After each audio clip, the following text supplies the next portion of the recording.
યુદ્ધના કારણે ઊંઝાના અનેક વેપારીઓના કરોડો રૂપિયા અટવાયા છે। લગભગ 200 થી 250 જેટલા કન્ટેનરો રસ્તામાં અટવાઈ ગયા છે। વેપારીઓના અંદાજે 200 થી 300 કરોડ રૂપિયા અટવાયા।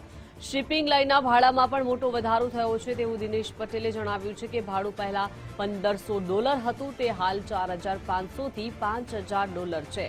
કોઈ કંપની શિપિંગ લાઇન માટે વીમો લેવા માટે તૈયાર નથી, જેના કારણે નિકાસ અશક્ય બની રહી છે।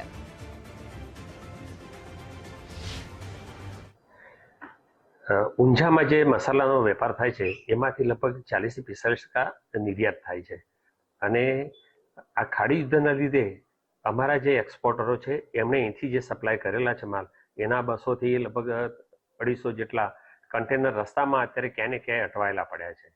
આના લીધે વેપારીઓને પણ ઘણું મોટું લગભગ જોઈએ તો 200 થી 300 કરોડ જેટલું હાલ ક્યાંય ને ક્યાંય એમના ફસાયેલા પડ્યા છે।